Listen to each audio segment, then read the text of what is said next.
டேய் ஆதி, எதுக்காக எங்களை இப்படி கூப்பிட்டு உட்கார வச்சுட்டு நீ அமைதியாவே இருக்க? ஆமா, அவ வந்துட்டாளா? இல்லடா, இன்னும் வரல. வருவாளா இருக்கும், நேரம் ஆகலைல்ல. ஆமா, நேரம் ஆகல. காலையில 9 மணிக்கு தானே போனா, இப்போ 6 மணி தானே ஆகுது. நேரம் ஆகல. எங்க ரொம்ப கோவத்துல இருக்கானே, பேத்தி வேற எங்க போயிருக்கானே தெரியல.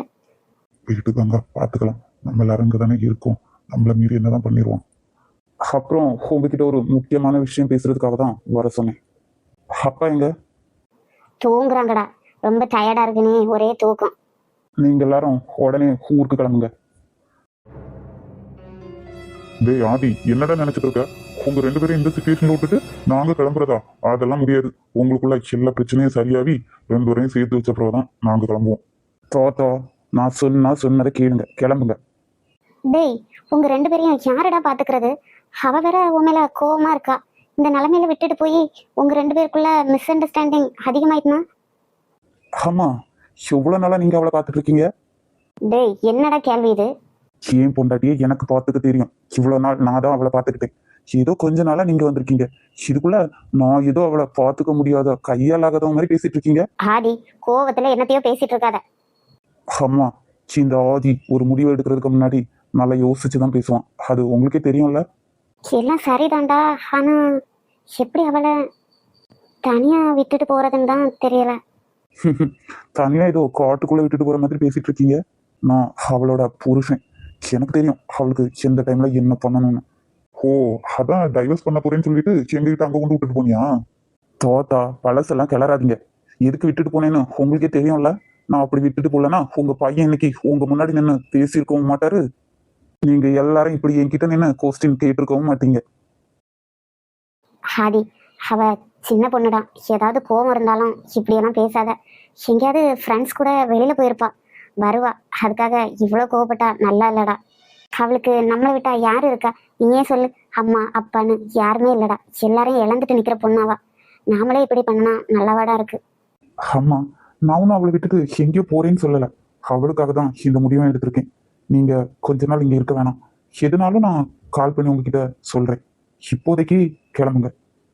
நீங்க இருக்கிற தைரியத்துல அவ இன்னும் அதிகமா போயிட்டு இருக்கா. பழைய ஆதி அவ மறந்துட்டா போல. டேய், எங்ககிட்டே இப்படி மிரட்டுற மாதிரி பேசிட்டு இருக்க. உன்னை நம்பி எப்படிடா என் பேத்தியை நான் விட்டுட்டு போறதுக்கு? பாட்டி, திரும்ப திரும்ப பேச வேணாம். இன்னும் 1 hour டைம் தரேன். அதுக்குள்ள எல்லாரும் கிளம்பி இருக்கணும். முடிச்சிட்டீங்களா? வாங்க. எதுக்கு நம்ம ஆதி இப்படி கத்திட்டு போறோம்? சூர்யா. சொல்லுங்கம்மா, அவனுக்கு என்னவா? எதுக்கு இங்க நின்று கத்திட்டு போறான்? சூர்யா, அவன் நம்மள ஊருக்கு கிளம்ப சொல்லிட்டான். என்னம்மா சொல்றீங்க? இந்த நிலைமையில எப்படி நம்ம விட்டுட்டு ஊருக்கு கிளம்புறது? என்னங்க, அதை தாங்க நானும் கேட்டேன். ஆனா அவன் கோவமா கத்திட்டு போறான். 1 மணி நேரத்துல கிளம்பிருங்கன்னு சொல்லிட்டு போறான். அப்பா, நம்ம ஆதி எதையும் விஷயம் இல்லாம பண்ண மாட்டான். அவன் சொல்றதுலயும் ஏதோ ஒரு அர்த்தம் இருக்கும். நாம கிளம்புவோம். சூர்யா, எனக்கு இன்னமும் சரியா படலடா. மறுபடியும் இவன் வர்ஷினியை ஏதாவது சொல்லி 2 பேருக்குள்ள பிரச்சனை பெருசாயிடக்கூடாது பத்தியா? அவ்வளோலாம் யோசிக்க வேணாம்பா. நான் இருந்து பார்த்த வரைக்கும் வர்ஷினி மேல அவன் உயிரே வச்சிருக்கான். அவளுக்கு ஒண்ணுனா அப்படியே துடிச்சு போறான். கண்டிப்பா அந்த மாதிரி எல்லாம் எதுவும் நடக்காது. அவங்களுக்குள்ளேயும் ஒரு பிரைவசி வேணும். நம்மளும் இப்படி கூட இருந்தா 2 பேருக்கும் அது நல்லா இருக்காதுப்பா. அதனால நாம கிளம்புவோம். அடிக்கடி வந்து பார்த்துக்கலாம். மித்ரா, நீ என்னமா சொல்றா? என்னதான் நாங்க தாத்தா பாட்டியா இருந்தாலும் நீங்க பெத்த அப்பா அம்மாவும் உங்களுக்குன்னு ஒரு முடிவு இருக்கும்ல. மாமா, அதான் அவங்களும் சொல்றாங்கல்ல, நாம கிளம்புவோம். அதோட நாமளும் இங்க கூடவே இருக்கறனாலதான் அவனை புரிஞ்சுக்கலன்னு நினைக்கிறான் போல. ஏதோ நல்லது நடந்தா சரிதான், அதனால நாம கிளம்புவோம். ஆதி சொல்றதும் ஒரு வழியில சரிதான் மித்ரா. காலையில போனோம், எங்க போறோம்னு நம்ம கிட்ட சொல்லிட்டும் போகல. இன்னும் வரவும் இல்லை. ஃபோன் பண்ணாலும் எடுக்க மாட்டேங்கிறா. அதனால அவனே அவளை பார்த்துக்கட்டும். அவன் தான் அவளுக்கு சரிபட்டும் வருவான். வாழ்க்கைனா என்னன்னு அவ புரிஞ்சுக்க வேண்டியது இன்னும் நிறையவே இருக்கு. இப்பவே இந்த அளவுக்கு விட்டு கொடுக்காம இப்படி 2 பேரும் பிரிஞ்சிருந்தாங்கன்னா இது எவ்வளவு நாளைக்கு ஓடும்னே தெரியாது. அதனால 2 பேரும் தனியாவே அவங்க வாழ்க்கைய பார்த்துக்கட்டும். அவங்களுக்குன்னு கொஞ்சம் டைம் கொடுத்து பெரியவங்க ஒதுங்கி இருக்கிறது தான் நல்லது. சரிங்க அத்தை, நீங்க சொல்றதும் சரிதான். டேய் தமிழ், ஏதாவது ப்ரிப்பேர் பண்ணி வச்சிருக்கியாடா அவகிட்ட பேசுறதுக்கு? அப்படியெல்லாம் ஒன்றும் பண்ணல அண்ணி. மைண்ட் அப்படியே பிளாங்கா இருக்கு. அட, என்னடா நீ இப்படி சொல்லிட்ட? உன்னோட வயசுல இருக்கிற பசங்கெல்லாம் எப்படி இருக்காங்க தெரியுமா? உனக்கு இருக்கிற அழகுக்கும் கலருக்கும் இந்நேரம் ஒரு பொண்ணை பிடிச்சி லவ் பண்ணிருக்க வேணாம்? சரி சரி, போனதெல்லாம் போட்டோம். அவளா ஏதாவது பேச ஆரம்பிப்பா. நீ அவங்களோட ஹை நல்லா இருக்கு, ஸ்மைல் நல்லா இருக்குன்னு அப்படியே எடுத்து விடு. உங்களுக்கு நிறைய எக்ஸ்பீரியன்ஸ் இருக்கும் போல. டேய், ஏதோ ஐடியா கொடுத்தா என்னையே கலாய்க்கிறியா நீ? நீங்க சொல்றதெல்லாம் பார்த்தா எனக்கு பயமா தான் இருக்கு. தைரியமா இருடா, ஹன்னி தான் கூட வரேன்ல. உனக்கு எதுவுமே கண்டன் கிடைக்கலன்னா அப்படியே என்ன பாரு, நான் எடுத்து விடுறேன். என்ன நீ அந்த பொண்ணை இன்னும் காணும்? டேய், இதுலலாம் அவசரப்படக்கூடாதுடா, பொறுமையா இரு, வருவா. சீ, உனக்கு கொஞ்சமாவது அறிவு இருக்காடி. இன்னைக்கு சீக்கிரமா வந்துடுன்னு சொல்லி தானே அனுப்புனேன். டேய், ஆபீஸ்ல கொஞ்சம் வேலை இருந்துச்சுடா, வந்துட்டாங்களா என்ன? உனக்கு கல்யாணம் பண்ணி மாமியார் வீட்டுக்கு அனுப்பி வைக்கிறதுக்குள்ள எனக்கு பிபி வந்து ஹாஸ்பிட்டல்லே அட்மிட் பண்ணிடுவாங்க போல. சரி சரி, ஐஸ்கிரீம்லாம் வச்சிருக்கியாடா? ஓ, அதை குடிக்க தான் வந்தீங்களா? டேய், சிரிப்பு காமிக்காதடா. பேச்சுக்கு ஒன்றும் குறைச்சல் இல்லை. அதெல்லாம் சரி, இன்னைக்கு என்னமோ அழகா வந்திருக்க மாதிரி இருக்கு. அப்படியெல்லாம் ஒன்றும் இல்லை, எப்பவும் போலதான் இருக்கேன். நீ உருட்டு. சரி, வளவளான்னு பேசாம போ. மாப்பிள்ளையும் அவங்களோட ஹன்னி யாரோ வந்திருப்பாங்கன்னு நினைக்கிறேன். போ போ. டேய், என்னடா இது, இந்த பொண்ணு இவ்வளவு கருப்பா இருக்கு. உங்க அண்ணாக்கு மட்டும் அழகான பொண்ணை பார்த்து கல்யாணம் பண்ணி வச்சுட்டு உனக்கு மட்டும் இப்படி ஏண்டா பொண்ணு பார்த்துருக்காரு உங்க அப்பா? டேய், இந்த பொண்ணை கல்யாணம் பண்ணி வாழ்றதுக்கு நீ தனியாவே வாழ்ந்துட்டு போயிடலாம். உங்க அப்பாவுக்கு ஃபோன் பண்ணி இந்த பொண்ணை எனக்கு பிடிக்கலன்னு சொல்லிடு. என்னடா நீ, நான் இவ்வளோ பேசிட்டு இருக்கேன், நீ எதுவுமே பேசாம இப்படி அமைதியா இருக்க? எப்பா, என்னால முடியலப்பா இந்த மூஞ்சியை பாக்குறதுக்கு. நான் அந்த சைடு போய் நிக்கிறேன், நீ பேசிட்டு வா. உங்க பேர் என்ன? தமிழ் செல்வன். ஒரு 5 minutes வெயிட் பண்ணுங்க, நான் இப்போ வந்துடுறேன். எதுக்கு வந்த உடனே கிளம்புறாரு? சரி, டைம் ஆயிடுச்சு, வீட்டுக்கு கிளம்பு.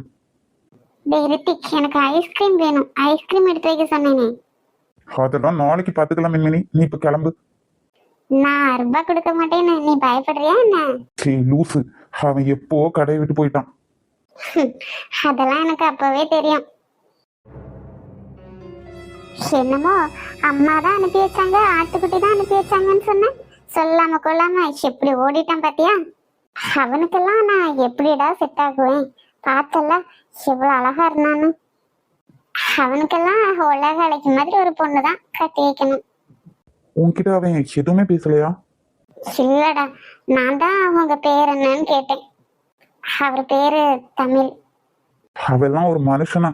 டீசன்னா என்னன்னு தெரியாதவன் கோட்டுக்குள்ள இருக்க வேண்டியவனெல்லாம் ஊருக்குள்ள வச்சிருக்கு. ஹே மினி, உனக்கு வருத்தமா இல்ல? இல்ல ரித்திக், எனக்கு இதெல்லாம் பழகிடுச்சு. இன்னைக்கு வந்ததுக்கு நிறைய ஐஸ்கிரீம் கிடைச்சிருக்கு, அதுவே எனக்கு ரொம்ப ஹாப்பி. சரிடா, நான் ஐஸ்கிரீம் எடுத்துட்டு கிளம்புறேன், எனக்கு டைம் ஆயிடுச்சு. சரிடி, நீ எதுக்கும் ஃபீல் பண்ணாத. கடவுளே, இதெல்லாம் எங்க போய் முடிய போகுதுன்னே தெரியல. சீக்கிரமா அவளுக்கு ஒரு வழியை காட்டு. பாவம், நல்ல பொண்ணு. நானும் எவ்வளோ இடத்துலயே தேடிட்டேன், ஆனா அவளுக்கு மட்டும் எதுவும் செட் ஆகவே மாட்டேங்குது. என்னம்மா போட்டோ இது? இந்த பொண்ணு இவ்வளவு கருப்பா இருக்கு, என்ன போட்டோ காமிக்கிறீங்க என்கிட்ட? உங்க சித்தப்பாக்கு அவங்க அப்பா பார்த்திருக்க பொண்ணு. ஊர் உலகத்துல பொண்ணே இல்லையாமா, பொண்ணு பார்க்க தெரியாது என்கிட்ட சொல்ல சொல்லுங்க, நான் சித்தப்பாக்கு அழகா பாக்குறேன். அப்புறம் இந்த பொண்ணு நான் குளிக்கவே குளிக்காதா, சுடுகாட்டுல இருந்து எழும்பி வந்த மாதிரி இருக்கு. சித்தப்பா கூட பக்கத்துல நின்னா பேய் நிக்கிற மாதிரியே இருக்கும். சித்தப்பா கலருக்கு அந்த பொண்ணு சத்தியமா செட் ஆகாது. மேக்கப் போட்டா கூட கருப்பா தான் தெரியும் போல. அங்கவை சங்கவை மாதிரி இருக்கு. சித்தப்பா, சொல்லுங்களா? என் ஃப்ரெண்ட்ஸ் எல்லாரும் வீட்டுக்கு வரும்போது இந்த பொண்ணை பார்த்தா வரவே மாட்டாங்க. தாத்தா கிட்ட வேணா நான் சொல்றேன், நீங்க அந்த பொண்ணை பிடிக்கலன்னு சொல்லிருங்க சித்தப்பா. டேய் தமிழ், யோசிச்சு முடிவெடுடா, பின்னாடி ரொம்ப கஷ்டப்படுவ. உன்னோட சின்ன பொண்ணெல்லாம் உனக்கு அட்வைஸ் பண்ற அளவுக்கு வந்துருச்சு பாரு. சரி, என்னப்பா நீங்க என்ன பார்க்க வந்திருக்கீங்க? அது இல்ல, போன்ல உன்னோட சவுண்ட் என்னவோ போல இருந்து மனசே கேட்கல, அதான் வந்து பார்த்துட்டு போலான்னு வந்தேன். அது சாரிப்பா, எனக்கு அந்த பொண்ணை பிடிக்கல. என்ன காரணம்? அதெல்லாம் என்கிட்ட கேட்காதீங்கப்பா. சரி, இதுக்கப்புறம் நான் அதை பத்தி எதுவும் உன்கிட்ட கேட்கல. அப்பா, என் மேல எதுவும் கோவம் இல்லைல்ல?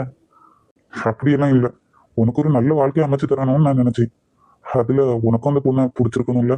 ஆனா ஒண்ணு மட்டும் சொல்றேன், எப்பவுமே வெளியில தெரியறது மட்டும் அழகு இல்லை, அது தெரிஞ்சு நடந்துக்கோ. எப்படியாவது இவளுக்கு அடுத்த பீரியட் டேட் வரதுக்குள்ள டாக்டர் கிட்ட கூட்டிட்டு போகணுமே. எப்படி அவகிட்ட இதெல்லாம் சொல்றது? என்ன இவரு நம்ம வீட்டுல உட்காந்துருக்காரு, அத்தை மாமா யாரையுமே காண வர இல்லையே. மித்ரன், நீங்க என்னோட ரூம்ல என்ன பண்றீங்க? பொண்டாட்டியோட ரூம்ல தானே புருஷன் இருக்கணும். யாருக்கு புருஷன்? மித்ரன், கையை எடுங்க. எதுக்கு கையை பிடிக்கிறீங்க?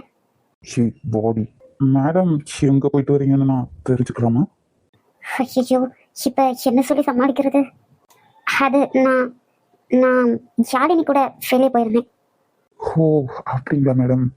ஆனா யாழினியும் நகலும் என்னை பார்க்கறதுக்காக ஆஃபீஸ்க்கு வந்திருந்தாங்க.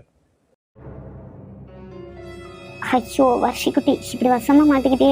சொல்லுங்க மேடம், எங்க போயிருந்தீங்க? என்ன சந்தேகப்படுறீங்களா? நான் தான் உங்களை என் லைஃப்ல இருந்து எடுத்துட்டேனே, அதுக்கப்புறம் எதுக்கு என்கிட்ட ஓவரா அட்வான்டேஜ் எடுத்துக்கிறீங்க? சே என்னடி ஆச்சு உனக்கு? என்னை விட்டுட்டு போற அளவுக்கு அப்படி என்ன தப்பு பண்ணேன்? என்னை பார்த்தா உனக்கு லூசு மாதிரி இருக்குல்ல? நான் லவ் பண்ண ஃபர்ஸ்ட் பொண்ணும் நீ தான், கடைசி பொண்ணும் நீயா தான் இருக்கணும். கேட்டதுக்கு ஆன்சர் பண்ண. எங்க போயிட்டு வர? நான் மிருத்லாவை பார்த்துட்டு வரேன். அப்போ மேடம் என்ன நினைச்சிட்டு இருக்கீங்க? நீங்க எங்க போயிட்டு வரீங்கன்னு எனக்கு தெரியாதுன்னு இல்ல? ஏய், அப்படி தெரியாம இருந்தா நான் ஆடியே இல்லடி. ஏய், யாரு என்ன பண்றாங்கன்னு அவங்க கொன்ன பத்தி சொல்ற வேண்டிய ஆதி. அப்படி இருக்கும்போது நீ பொண்டாட்டி, என் உயிரோட கலந்தவ, நீ என்ன பண்றன்னு தெரியாம இருக்க நான் லூசாடி. வர்ஷினி, நீ இன்னைக்கு செத்தடி. எங்க வேணாலும் போ, என்ன வேணாலும் பண்ணு, ஆனா உன்னோட எதுவும் எனக்கு தெரியாதுன்னு மட்டும் நினைச்சுக்காத. உன்னோட சின்ன சின்ன அசைவு கூட எனக்கு தெரியும். அத்தை மாமாலாம் எங்க? அவங்க எல்லாம் ஊருக்கு போயாச்சு. ஊருக்கு போயிட்டாங்களா? என்கிட்ட கூட சொல்லாம போயிட்டாங்களா? ஆமா, புருஷனும் பொண்டாட்டியும் தனியா இருப்பீங்க, நாங்க இருக்க இடைஞ்சலான்ட்டு போயிட்டாங்க. மித்ரன், போய் சொல்லாதீங்க. நீங்க தான் ஏதோ சொல்லி அவங்கள அனுப்பி வச்சிட்டீங்க. ஆமாடி பொண்டாட்டி, நான் தான் அனுப்பி வச்சேன். நீ இப்படி என் மாடியில் உட்காந்து எவ்வளவு நாள் ஆகுது? மித்ரன், உன்னை நினைச்சு நினைச்சு உருகி போனேன் மிளகா, நெஞ்ச உதைச்சு உதைச்சு பறந்து போன அழகா, யாரோ அவளோ என்னை தீண்டும் காற்றின் நிரலோ. ஆதி டாக்டர் சொன்னதை மறந்துடாத. ஹே அம்மு, ம், உனக்கு பீரியட் டேட் வந்துடுச்சா? இல்ல, இனிமேதான். எதுக்கு கேக்குறீங்க? ஒன்றும் இல்லை, ரொம்ப பெயினாக இருக்கும்னு சொல்லுவல, அதான் கேட்டேன். ஹே, அதுக்கப்புறம் நம்ம ஹாஸ்பிட்டல் போய் டாக்டர் கிட்ட இந்த வாட்டி ஒரு செக்அப் பண்ணிடலாம், சரியா? எதுக்கு செக்அப்லாம்? ஹே பொண்டாட்டி, அதெல்லாம் இல்லடி, பெயின் ஜாஸ்தியாக இருக்குல்ல, அதுக்கு தான் டேப்லெட்ஸ் எல்லாம் வாங்குறதுக்கு. ஆல்ரெடி டேப்லெட்ஸ்லாம் நீ டிஸ்கண்டினியூ பண்ணிக்கலாம், அதனால இந்த வாட்டி போயிட்டு வந்துடலாம். ஓகே? நான் ஒன்றும் உங்களை மன்னிக்கலையே, நானும் உங்க கூட வர முடியாது. ஹே பொண்டாட்டி, ஆல்ரெடி என்கிட்ட மயங்கிட்டான், நடிக்காதடி. என்னை விட்டுங்களா? போகணும். ஹே, அங்கதான் யாருமே இல்லையே, நீ எங்க போகணும்? இல்ல, தாத்தா பாட்டிக்கு ஃபோன் பண்ணணும். சரி சரி, அதெல்லாம் அப்புறம் பார்த்துக்கலாம். பொண்டாட்டி, தேவையில்லாத எந்த விஷயத்துலையும் இன்வால்வ் ஆகாத. எதை சொல்றீங்க? எது சொல்றேன்னு உனக்கே தெரியும். அப்புறம் என் பொண்டாட்டிக்கு இந்த பிரச்சனையே இல்லை, ஒன்னொன்னுங்களுக்கு தான் பிரச்சனை, பார்த்துக்கோ. மிரட்டுறீங்களா? இல்ல, வான் பண்றேன். மித்ரன், நான் சொல்றத கொஞ்சம் புரிஞ்சுக்கோங்க. சரி, பைத்தியக்காரியாடி நீ. அண்ணி, அப்பா எங்க அண்ணி? காலையில போனவரு இன்னும் வீட்டுக்கு வரலையா என்ன? போனவரு ஒரு ஃபோன் கூட பண்ணலடா. நானும் கால் பண்ணி பார்த்தேன், ஆனா ரீச் ஆகல. இந்த வயசான காலத்துல ஏன் இப்படி பண்ணிட்டு இருக்காரு? வேலை முடிச்சு வீட்டுக்கு வந்தா கூட நிம்மதி இல்லப்பா. அப்பா கார்ல தானே போனாரு, கார் டிரைவர் நம்பர் இருக்கா? சித்தப்பா, தாத்தாவுக்கு தெரிஞ்ச யாரோ இறந்துட்டாங்களாம், அங்கதான் இருக்காங்களாம். இப்பதான் அப்பா ஃபோன் பண்ணி கேட்டு சொன்னாங்க. ஹே நிலாமா, அதே டிரைவர் கிட்ட எந்த லொகேஷன் கேட்டு என்னோட நம்பருக்கு அனுப்பு. ம், சரி சித்தப்பா. அப்பா, நான் உங்களை எங்க எல்லாம் தேடுறேன், இந்த நேரத்துல இங்க நின்றுட்டு என்ன பண்ணிட்டு இருக்கீங்க? டேய், அந்த பொண்ணோட அப்பாவும் இறந்துட்டாருடா. எந்த பொண்ணு? அங்க அங்க உட்கார்ந்துருக்க பாரு. இது அப்பா நமக்காக பார்த்துருந்த பொண்ணாச்சு. அப்பா, அந்த பொண்ணுக்கு தேவையான பணத்தை கொடுத்து அனுப்பலாம்ப்பா. இல்ல தமிழ், எனக்கு மனசு சரியில்லை, நான் இங்கே இருக்கேன், நீ வீட்டுக்கு போ. அப்பா, யாருன்னே தெரியாத ஒரு பொண்ணுக்காக நீங்க ஏன் உங்களை கஷ்டப்படுத்திக்கிறீங்க? அவ என் பொண்ணுடா, இப்படி அனாதையா விட்டுட்டு என்னால வர முடியாது. அந்த பொண்ணுக்கு இருந்த ஒரே ஒரு உறவு அவ அப்பா மட்டும்தான். இப்போ அவரும் இறந்து போயிட்டாரு. அந்த பொண்ணு தனியா எங்க போவோம்? சரிப்பா, இப்ப என்ன பண்ணணும்னு சொல்றீங்க? அந்த பொண்ணை நம்ம வீட்டுக்கே கூட்டிட்டு போயிடலாம். நம்ம வீட்டுல ஒரு பொண்ணை இருந்துட்டு போட்டோம். அப்பா, அந்த பொண்ணை நாம கூட்டிட்டு போனா அதனால என்னென்ன பிரச்சனையை ஃபேஸ் பண்ணணும் தெரியுமா? டேய், அந்த பொண்ணு நம்ம வீட்டுக்கு வந்தாதான் நானும் வருவேன். அப்படி இல்லைன்னா அந்த பொண்ணோட ஒரு ஓரமா நானே இருந்துட்டு போயிடுறேன். இவ்வளவு நாள் தனியா இருந்து அவங்க அப்பாவை பார்த்துக்கிட்ட மாதிரி அந்த புள்ள என்னையும் பார்த்துக்கும். அப்பா, நீங்க இல்லாம எப்படிப்பா? சரி, நீங்க சொல்ற மாதிரியே செய்யலாம். அந்த பொண்ணை நாம வீட்டுக்கு கூட்டிட்டு போலாம்.